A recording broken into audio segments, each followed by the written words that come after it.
అందరికీ ఇష్టమని బాదం పాలు చేశాను. ఇష్టపడతారని తీసుకొచ్చాను. ఇక్కడ రాత్రులు చలి ఎక్కువగా ఉంటుంది. ఇప్పటిదాకా రాలేదే?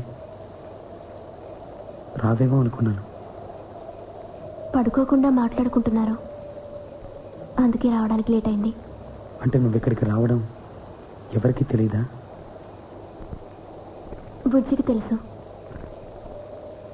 కానీ నేను నిద్రపోతున్నానని అందరికీ చెప్పింది. కానీ ఎవరైనా నీ గదిలోకి వెళ్ళి చూసి నువ్వు లేవని తెలిస్తే అప్పుడు? బుజ్జి తిళ్ళు పెట్టి వాటిపైన దుప్పటి కప్పేసింది. ఇదంతా చేసింది నేను నిన్ను రమ్మన్నందుకేగా.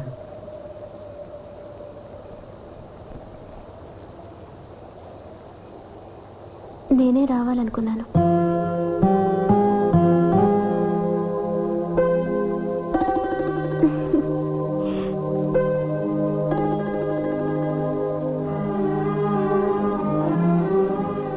నీ మనసు అర్థం చేసుకోలేకపోయాను పూర్ణిమ.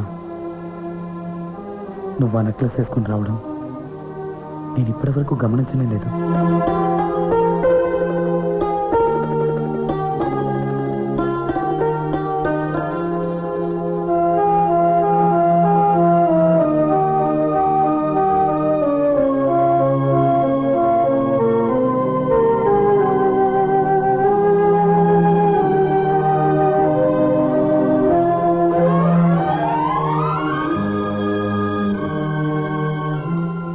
నీకు తెలుసా పూర్ణిమ,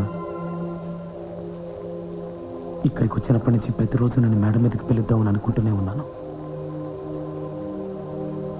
నిన్ను పిలవడానికి సంకోచించాను, కానీ నిన్ను పిలిచే హక్కు నాకు మాత్రమే ఉందని తెలుసుకోలేకపోయాను. తెలుసుకున్నా, ఇప్పుడు తెలుసుకున్నాను. రేపొద్దున్నే వెళ్ళే ముందు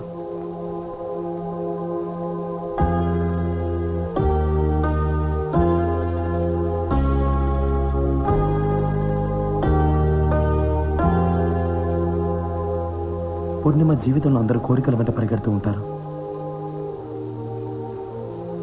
కానీ నేను కోరుకోకుండానే ఒక గొప్ప వరం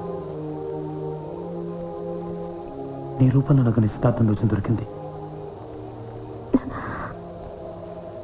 ఒక్కసారిగా నేను ఒకటి సొంతమైపోయాను. ప్రతి క్షణం నేను ఏం చెయ్యాలో, ఎలా ఉండాలో నిర్దేశిస్తూ నన్ను నడిపించే తోడు దొరికింది. ఈ ప్రపంచంలో నాకు